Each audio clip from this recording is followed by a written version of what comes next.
জোরসে বলো মামুনুল হক সাহেব, মাহমুদুল্লাহ সাহেব, ফুলপুরে তারাকান্দায়।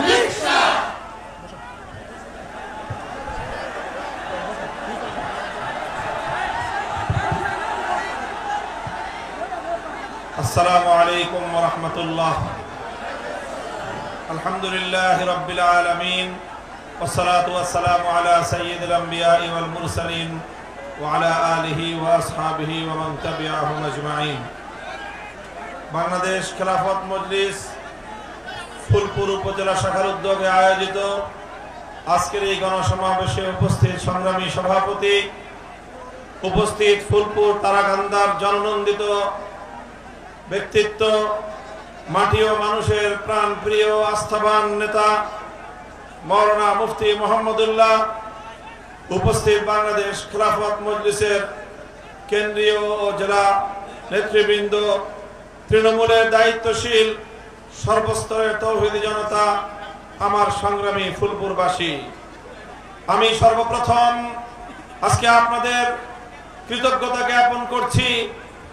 এই তুমুল ভারী বর্ষণের মধ্য দিয়েও চরম প্রতিকূল আবহাওয়া উপেক্ষা করে আপনারা আজকে এই ফুলপুর সরকারি ডিগ্রি কলেজ মাঠে যেই গণস্রোত সৃষ্টি করেছেন, আপনাদের ফুলপুরের ইতিহাসে একটি অনন্য দৃষ্টান্ত হয়ে থাকবে। আজ এই বিশাল গণজামায়াত প্রমাণ করে ফুলপুরের মাটি মুফতি মোহাম্মদুল্লাহর ঘাঁটি, ফুলপুরের মাটি ইনশাআল্লাহ আগামী দিনে ইসলামের ঘাঁটি। সংগ্রামী সাথী ও বন্ধুগণ, আমরা অত্যন্ত ব্যর্থহীন ভাষায় দৃঢ় কণ্ঠে ঘোষণা করতে চাই, 1971 সালে যেভাবে আমাদের পূর্বপুরুষরা বুকের রক্ত দিয়ে বাংলার মাটিকে মুক্ত এবং স্বাধীন করেছিল, কিন্তু দুর্ভাগ্যজনকভাবে স্বাধীনতার পর স্বাধীনতা যুদ্ধে নেতৃত্ব দানকারী ব্যক্তিবর্গ বাংলাদেশের হাজার হাজার মানুষের রক্তের বিনিময়ে অর্জিত মহান মুক্তিযুদ্ধের বিজয় এবং স্বাধীনতাকে ভারত মাতার চরণ তলে বলি দিয়ে বাংলাদেশের স্বাধীনতার মুক্তিযুদ্ধের সঙ্গে তারা গাদ্দারি আর বেঈমানি করেছিল। 72 সালে ভারতীয় আধিপত্যবাদের কাছে নতি স্বীকার করে ভারতীয় সংবিধানের মূল নীতিগুলোকে ভিত্তি করে বাংলাদেশে নতুন বাকশালী সংবিধান প্রণয়ন করার মধ্য দিয়ে তারা বাংলাদেশের 71-এর চেতনাকে হাইজ্যাক করে নিয়েছিল। এরপরের ইতিহাস মুক্তিযুদ্ধের 71-এর চেতনার নামে 72-এর ভেজাল বাকশালী চেতনা গণমানুষকে গেলাবার ইতিহাস। এরপরের ইতিহাস বাংলাদেশকে ভারতের অঙ্গরাজ্যে পরিণত করবার ষড়যন্ত্রের ইতিহাস।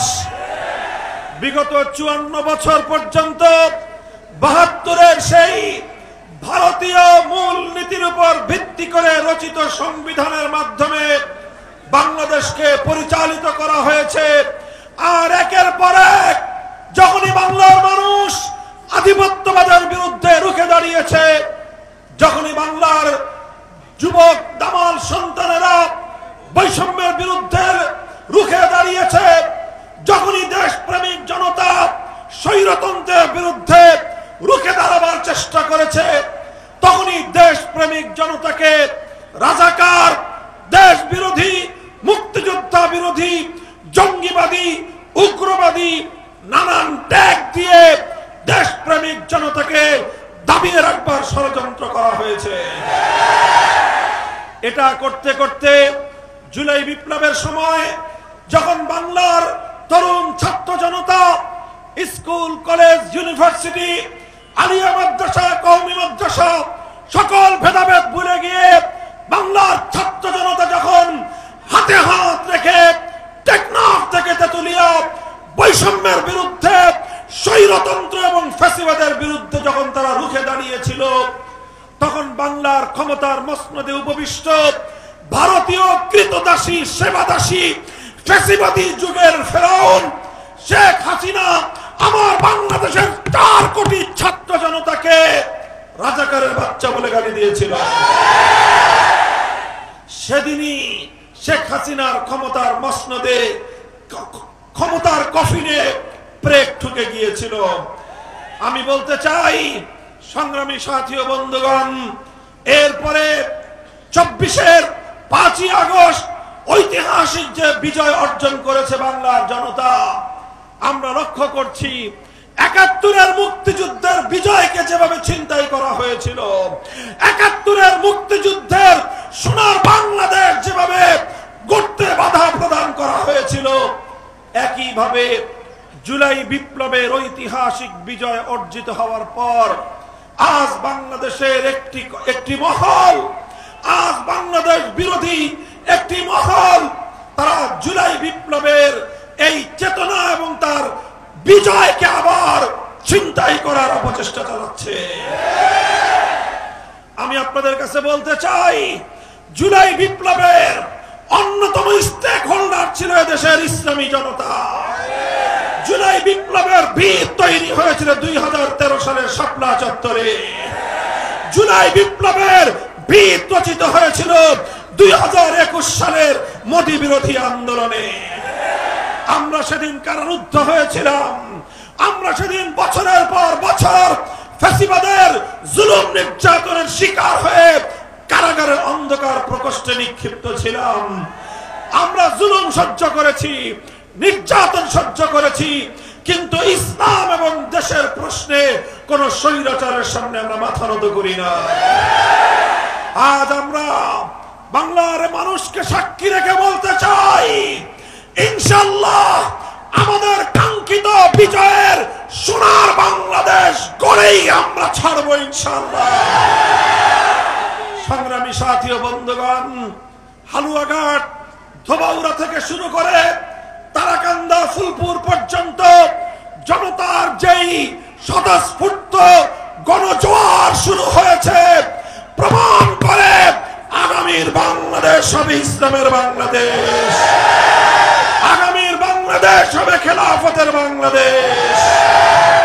হে বাংলাদেশ, তাম বাংলাদেশ আজ অবাক তাকিয়ে দেখো, এভাবে মুষলধারের বৃষ্টিকে উপেক্ষা করে ফুলপুরের সরকারি ডিগ্রি কলেজ মাঠ আজ লোকে লোকারণ্য হয়েছে। কারণ বাংলাদেশের মানুষ আজ পুরাতন কোন ফ্যাসিবাদী, স্বৈরাচারী, সন্ত্রাসী, চাঁদাবাজি, দুর্নীতিবাজ কোন সরকার ক্ষমতার মস্তদে দেখতে চায় না। সংগ্রামী সাথী ও বন্ধুগণ, আমি বলতে চাই, আমাদের একান্ত বন্ধুবর, আমাদের আস্থাভাজন মুফতি মোহাম্মদুল্লাহ সাহেব ইনশাআল্লাহ ফুলপুর এবং তারাকান্দার ধর্ম বর্ণ নির্বিশেষে দল মতের ঊর্ধ্বে উঠে তিনি ইনশাআল্লাহ জনগণের সেবা করবার মহান ব্রত নিয়ে যেভাবে মাঠে নেমেছেন, আপনারা যদি তার হাতকে শক্তিশালী করেন, আমি আপনাদেরকে প্রতিশ্রুতি দিচ্ছি, ফুলপুর তারাকান্দা বাংলাদেশের উন্নয়নের মডেল হবে ইনশাআল্লাহ। সংগ্রামী সাথী ও বন্ধুগণ, মেহনতি মানুষের প্রতীক, কৃষক, শ্রমিক, মেহনতি জনতার প্রতীক, রিক্সা প্রতীক, আমি আমার প্রিয় ভাই আপনাদের আস্থাভাজন মুফতি মোহাম্মদুল্লাহর হাতে তুলে দিয়ে আমি আপনার সামনে আপনাদের কাছে তাকে আমানত রেখে যেতে চাই। আমি জিজ্ঞাসা করতে চাই, জাতীয় সংসদে ইসলামের কথা, দেশের কথা বলবার জন্য আপনারা আপনাদের প্রতিনিধি হিসেবে মুফতি মোহাম্মদুল্লাহকে জাতীয় সংসদে নির্বাচিত করে প্রেরণ করতে প্রস্তুত থাকবেন তো ইনশাআল্লাহ?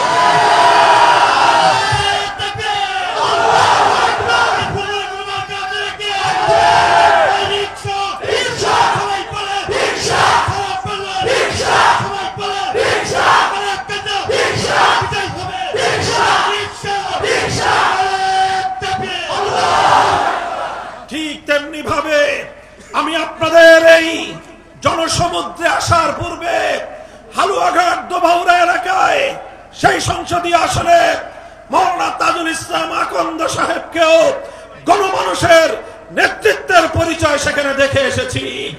আপনাদের পার্শ্ববর্তী ময়মনসিংহ সদর 4 আসন থেকে মুফতি কাজী মুশতাক আহমদ ফারুকীকে আমি আমার বাংলাদেশ খেলাফত মজলিসের পক্ষ থেকে জনগণের এবং মেহনতি মানুষের প্রতীক রিকশা প্রতীকের প্রার্থী ঘোষণা করে যাচ্ছি।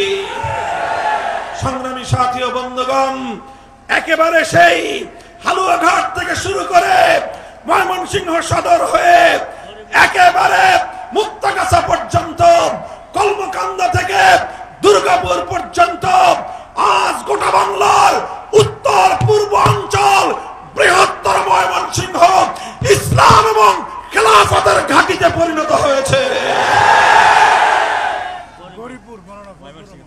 এই যে গৌরীপুরের আমাদের ভাই রয়েছেন, ইনশাআল্লাহ আমি আপনাদেরকে বলি, আপনারা যেভাবে আমাদেরকে ভালোবাসা দিয়েছেন, আপনারা অতীতে যেভাবে আমাদের প্রতি অকুণ্ঠ সমর্থন ব্যক্ত করেছেন, আমি আপনাদেরকে কথা দিয়ে যাচ্ছি, আমি আপনাদের সঙ্গে অঙ্গীকার ব্যক্ত করছি, ইনশাআল্লাহ আগামীর বাংলাদেশে বাংলাদেশপন্থী রাজনীতির বাইরে বিদেশি শক্তির, আধিপত্যবাদী শক্তির দালালি রাজনীতি বাংলাদেশে আমরা হতে দেব না ইনশাআল্লাহ।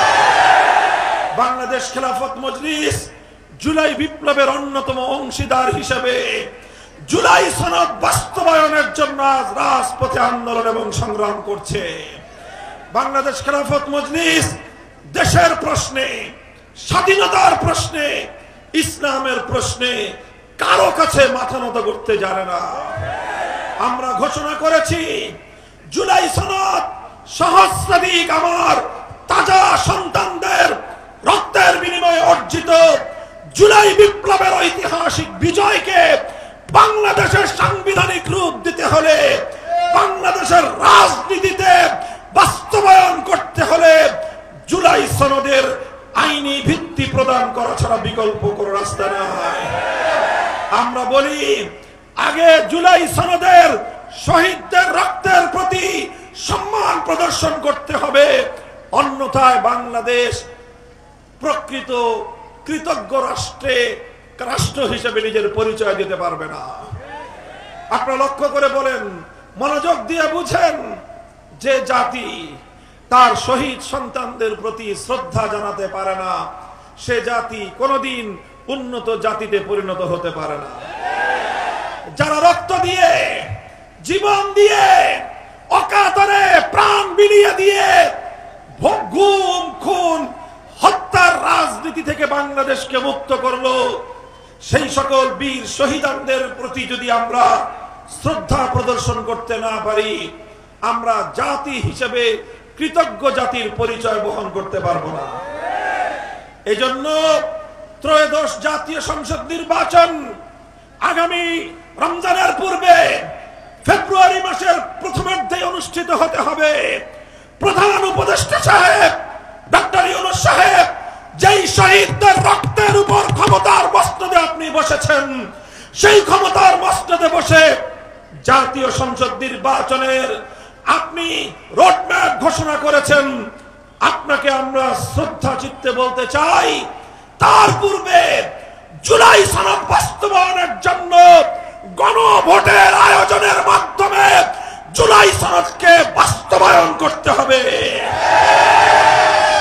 শহীদদের রক্তের বিনিময়ে অর্জিত জুলাই সনদ আমরা কোন দল অথবা কোন মতের করুণার উপর ঝুলন্ত অবস্থায় রেখে জাতীয় নির্বাচনে যেতে পারি না। কাজেই দেশপ্রেমিক জনতার আজ একটাই দাবি, তাদের প্রধান দাবি, আগামী জাতীয় সংসদ নির্বাচনের আগে জুলাই বিপ্লবের সনদের গণভোটের মাধ্যমে আইনি ভিত্তি প্রয়োজন।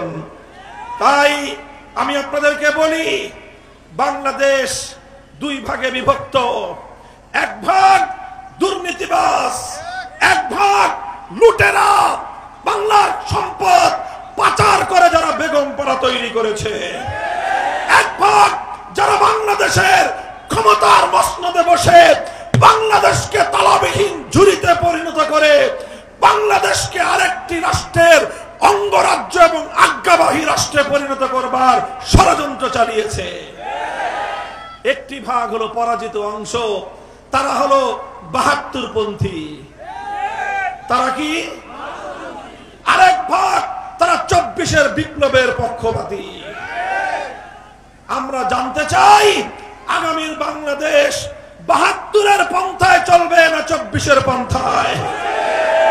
কাজেই ২৪-এর বিপ্লবের পক্ষপাতী যারা আছো, যারা ২৪-এর জুলাই যোদ্ধাদেরকে শ্রদ্ধা ভরে স্মরণ করতে চাও, যারা বাংলার মানুষের ২৪-এর ঐতিহাসিক ৫ই আগস্টের দ্বিতীয় স্বাধীনতাকে সম্মান জানাতে চাও, আগামী গণভোটের নির্বাচনে সকলকে হ্যাঁ ভোট দেওয়ার উদাত্ত আহ্বান জানায়। সংগ্রামী সাথী ও বন্ধুগণ, আমার সর্বশেষ পয়গাম আপনাদের কাছে, ইসলাম শুধু মুসলমানের শান্তির জন্য নয়, ধর্ম বর্ণ নির্বিশেষে প্রতিটি মানুষের শান্তি, নিরাপত্তা এবং অধিকারের জন্যই আল্লাহ প্রদত্ত রাজনৈতিক ব্যবস্থার নাম হলো খেলাফতের রাজনীতি। এজন্য আমাদের দলের প্রধান স্লোগান হলো ধর্ম বর্ণ ভিন্ন মত সবার জন্য খেলাফত।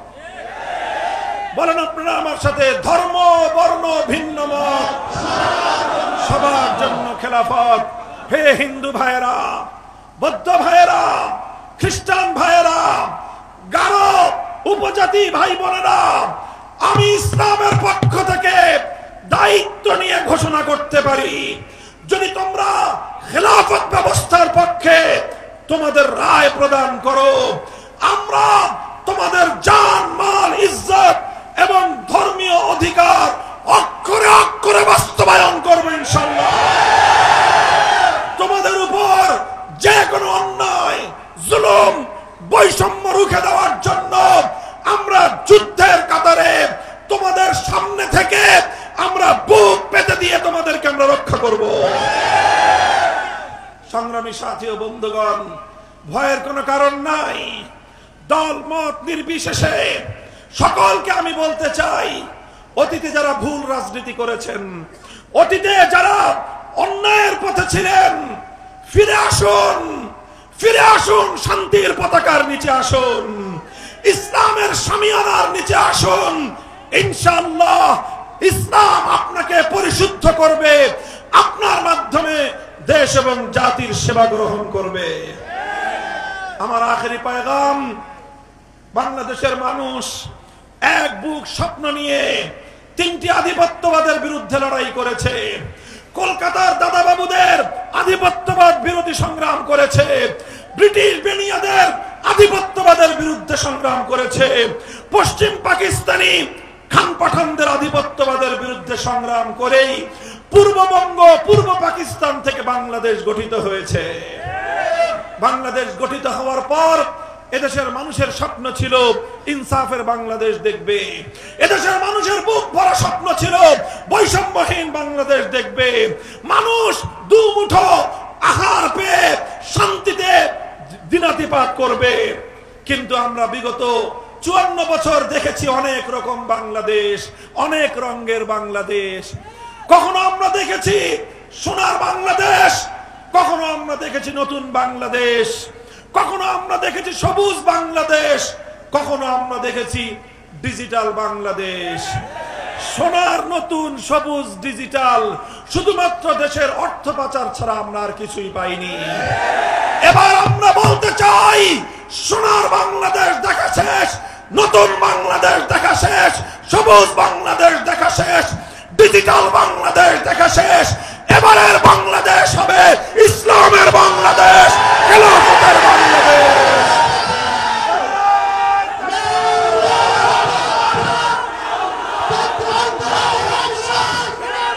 ইনশাআল্লাহ